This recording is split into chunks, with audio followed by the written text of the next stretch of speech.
We have way too much stuff on Cordelia, but more importantly, we need to turn some of this stuff into cash because the boat budget is looking a little tight at the moment and we've still got so much to do on the list. So we decide to see if we can turn some of our trash to cash. We are Steve, Annette and Gus, living on our Venus ketch whilst we're trying to refit her here in Guatemala. We're 6 months in and the list doesn't seem to be getting any smaller. In fact, only bigger at the moment. We're just going up to sort out our stuff to do a swap meet next week. We've decided we're going to have a table. That's what we're doing. Just going to go and sort through it so as we know what we're taking and not taking. That's our rubbish up there. It's not rubbish. It's valuable. A lot of it is shit.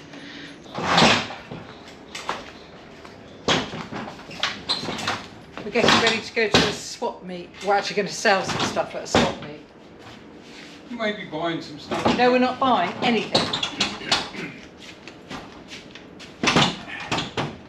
You never know. Yeah, I do know, darling. I do know. Can you lay on that saw and I'll chop your head off? The reality of boat life is that the budget only goes so far. We realise we are carrying way too much stuff, so we need to turn some of it into cash. At the moment it's about replenishing the kitty so we can keep ticking jobs off the list. Getting the stuff to the sale is easy. Getting it past Steve is the hard part. To him this isn't clutter, it's treasure. He's a massive hoarder at heart, so I basically have to wrestle these critical spares out of his hands just to get them on the table. Got quite a bit of stuff and we still got stuff on the boat as well. I'm dripping with sweat. It's very muggy today and so there's a lot of mosquitoes about. Turn the lights off. Bag of rags. Those pants meant something to me. Pardon? Those pants in that bag. They were part of history. Yeah, a history we will need to forget about. God, I need to go for a shower, I think. Yeah, you're a little bit minty. Am I? Yeah. Lovely. Lovely.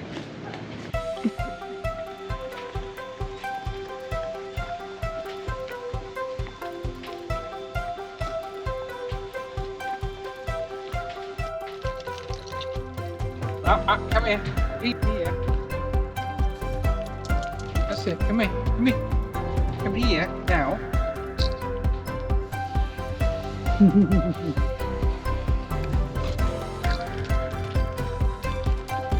Gus. Here now. Gus.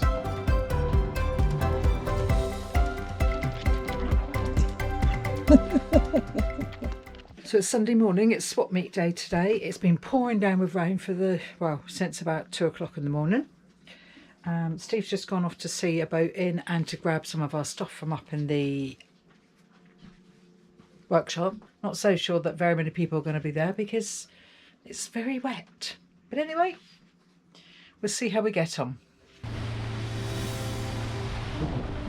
Not so good for a swap meet. Oh, look at that. Rain all over it. See rain on it.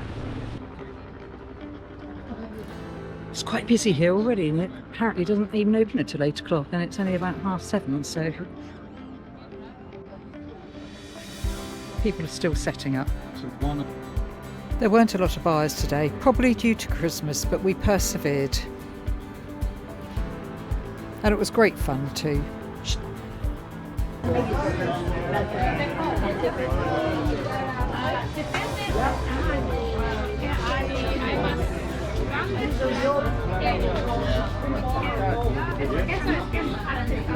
Found it.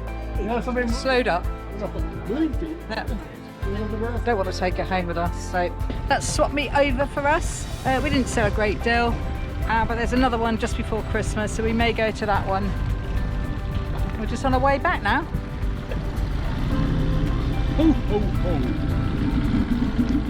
We made a grand total of £25, so about $30, enough to part pay for another pot of paint. Yeah. Look at them two. Yeah, run it off. Yeah. Nice meeting you. Where's the solidarity? Yeah, I'm right here for the you. experience is going. I'm right here for you. What are you going to do for dinner? We're really lucky at Monkey Bay Marina that it has a hoist available to everyone, making it much easier to lift a dinghy outboard out to either clean it or repair it. Gus? No. You. Good boy. No, it should be alright. She'll get her little fingers in there.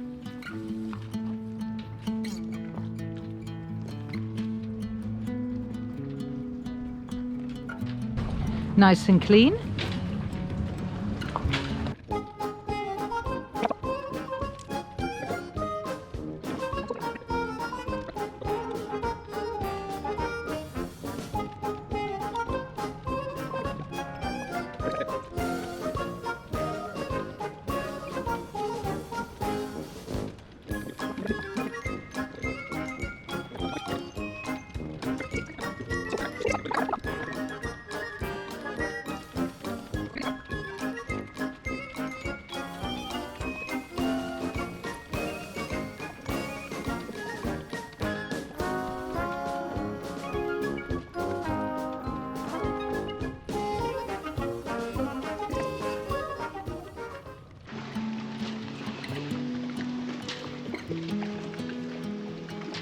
Thank you, Tom. I did offer to do that, but he said no. This is just so funny. So he's going to come up this slope. Gus, mind out the way. Good boy. We're going to come up that slope and turn it upside down so as we can scrub the underneath it, or I am going to scrub the underneath of it, and then we'll just put it back in again. Is the fuel tank done right up?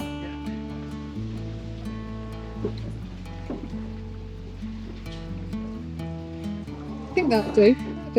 I've got to turn it over. I know, but we can turn it over there, can't we? No. Oh.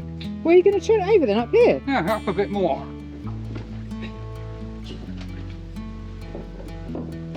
What we've got to do is make a tripping hazard. I'll pay for it. I'll just put that over that light. Don't you dare. We going up? I'm going to twist it that way.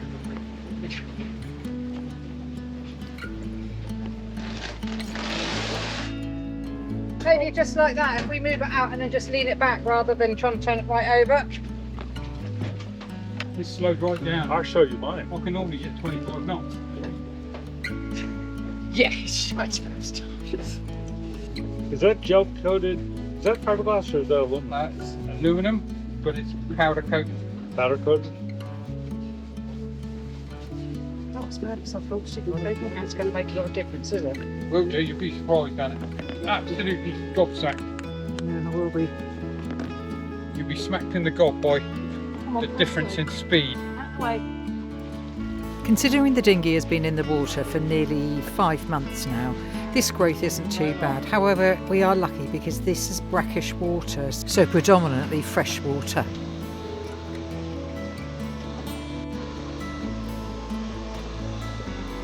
It's hard like this. It's worse than we thought. The front part was pretty good. Whilst we're here in the marina, our dinghy stays in the water all the time. So now that she's cleaned again, we put the outboard back on and hope that we can get a little bit more speed out of her.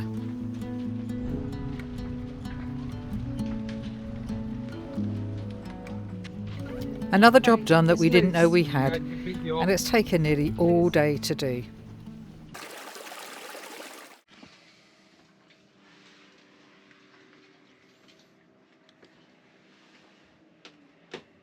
We've removed the varnish.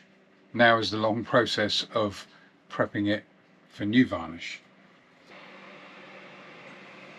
So yeah, we take off what we can, obviously the stuff we can't remove, and we've got to deal with that in situ. And then I remove the remainder of the varnish using whatever I've got, chisels, scrapers, and then I start going over it with sandpaper, starting at 80 grit and then going to 100 grit, and then going to 180, and that's the finished surface ready for paint. Ready for varnish, not painting it.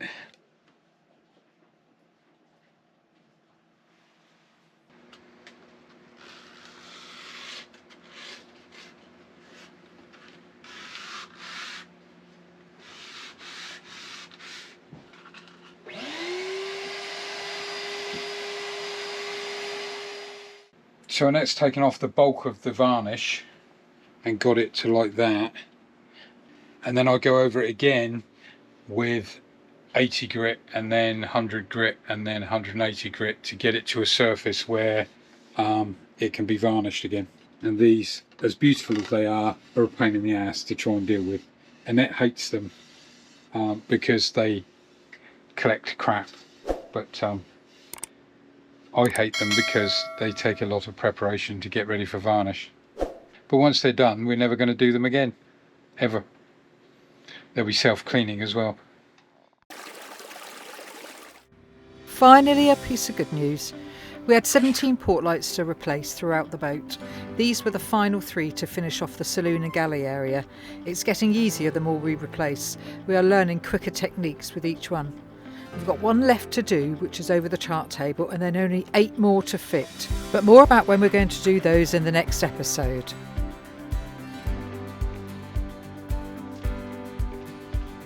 So this is portlights 6, 7 and 8. One of our patrons, Ian, said to us recently, you need to go back and watch the first episode of the Refit and just acknowledge how much of a change you have made. We're going to do that, Ian, because it's quite disheartening sometimes. Thanks.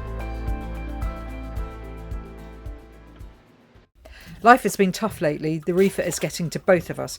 However, finishing the portlights in the galley and saloon is a massive job completed. The clock's now ticking though. We have until April to finish the rest of the work in the saloon and galley, and that includes the massive lithium install. Because in April we leave Rio Dolce to go sailing for 3 months. Next week we share with you our exciting 2026 plan, plus we take you to the jungle of Rio Dolce.